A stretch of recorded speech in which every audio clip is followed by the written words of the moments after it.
Welcome to another edition of Mailbag.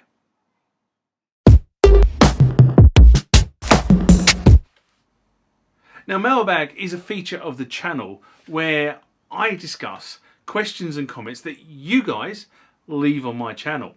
Some of them I can answer, some of them I can't, and some of the comments I feel should be shared with you. But right now, into the first Mailbag item of this session. Remember, like, comment, subscribe to the channel. Go over to Instagram and follow me there. Go over to Facebook, follow me there. That's where the normal notices are. And consider becoming a Patreon.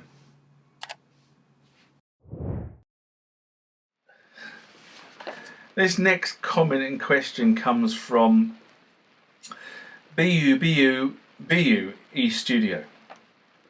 BU E Studio.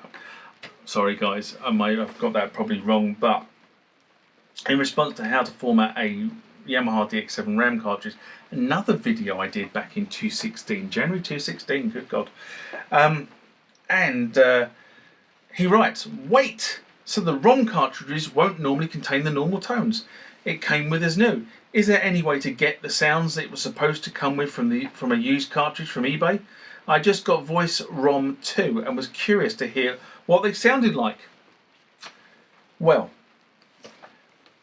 back in the good old days, in 1982 to 85, yes, the DX7 Mark I and Mark II were supplied with a factory restore cartridge. And they contained all the bass factory sounds for the respective Mark I and Mark II. And I don't believe the sounds were actually different between the Mark I and Mark II, apart from the fact that I think the Mark II sounds did use some of the Mark II functionality that wasn't on the Mark I. But I think the sounds were basically the stock between the two. The problem is that over the years, the DX7s have become detached from the cartridges that were originally supplied. I know that when I acquired my DX7, it didn't have a restore cartridge. Now, I was fairly fortunate that within a couple of days of acquiring the DX7, I actually found a factory cartridge that was being sold on eBay, and exactly the same thing had happened. The actual person I bought it off said, found this in a drawer, don't know what to do with it, put it on eBay, see if somebody wants it. Me, please. So I bought it, and you shouldn't be paying much more than for the factory cartridge, and the ROM cartridges more than about £50 UK.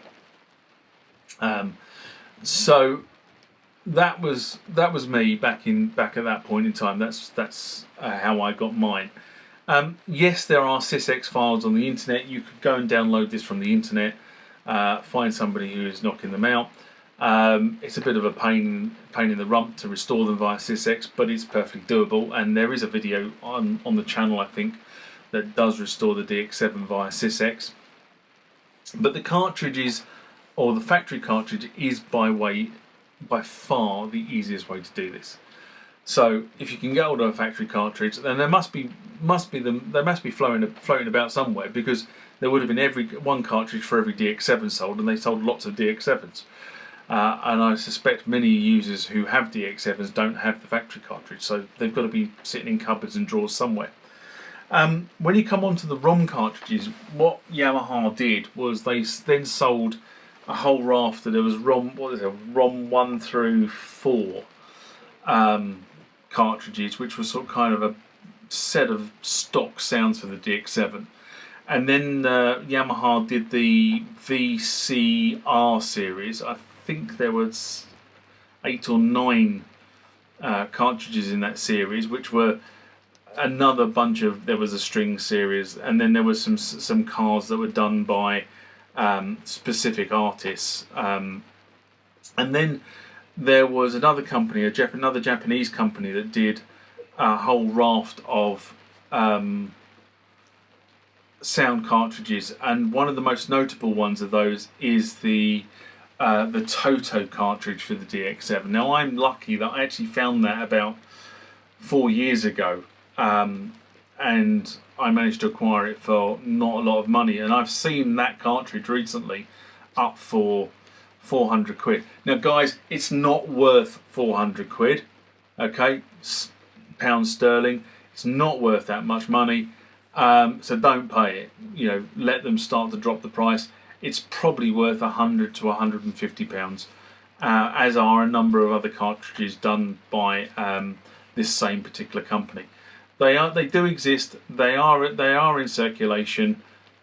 Just keep your eyes out for them. But the factory cartridge is the one you want. It's not voice cartridge 1 through 4, like you may think it is. Although some of the sounds are duplicated on those voice cartridges. Okay, but it's not the factory set. Now you know how I say I always love the YouTube names that people come up with, and this one's no different to some of those. Welcome, Steve the Viking 64. I do love some names. Some people have really spiked the imagination. And he writes, at any chance you can do this with a Mac. I like your videos, informative without patronisation. Good work.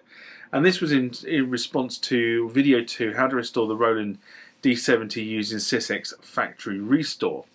Now there is a very good reason why I tend to have a Windows machine and a Macintosh. And DX7 is one of those reasons. There are also certain utilities that will only work on Windows or only work on Macintosh. Now, up until a few years ago, I was quite anti-Mac. I have to be honest, and I bought a Mac because I was when I reopened the studio and start building up my synth collection again, and I found that my Windows 7 machine at the time was really struggling with the audio side of the DAW. Once you had X number of tracks running on it, it started to struggle. And this was not a cheap laptop either. It was quite an expensive laptop with quite a high spec. Not gaming spec, but quite a high spec. And I kind of thought, do I buy myself a gaming spec laptop or a gaming spec PC, or do I take the plunge and go for a Mac? And I thought to myself, well, I'll take the plunge, I'll go for a Mac. So I did. And I have to be honest and say, I've never looked back from a music perspective with the Mac. From a music production perspective, for me, the Mac is the more superior machine. But there are certain things it doesn't do particularly well. Or there are certain things that people haven't written utilities to make it do things particularly well. And DX7 is one of those areas. Yes, you can do it with DX7, but MIDI-OX does it better. MIDI-OX is a Windows program, whereas I can't remember what the Mac program is because I never use it. So, thanks for the feedback on the channel, Steve. I always try to be informative. The native Mac DX7 package just is a pain, and that's the bottom line. With so many, it's so simple that it misses a lot of the features that you kind of need to be able to manage MIDI DX7 dumps and MIDI memory dumps and stuff like that. And one of the biggest issues that it has for me is trying to do things like diagnose baud rate mismatches. So I tend not to use it. What I will do is I will try and do see if I can get a hold of a free version of Bohm, which is the Mac equivalent, and look to do a video based on Bohm on the D70 Restore, and maybe that will help people. But don't use the built-in Mac utility because it is actually just basically rubbish. If it, bottom line is if the free version of Bohm doesn't work, then if somebody wants to give me the Patreon $60 to buy it outright, then I'll buy it outright and do the video that way.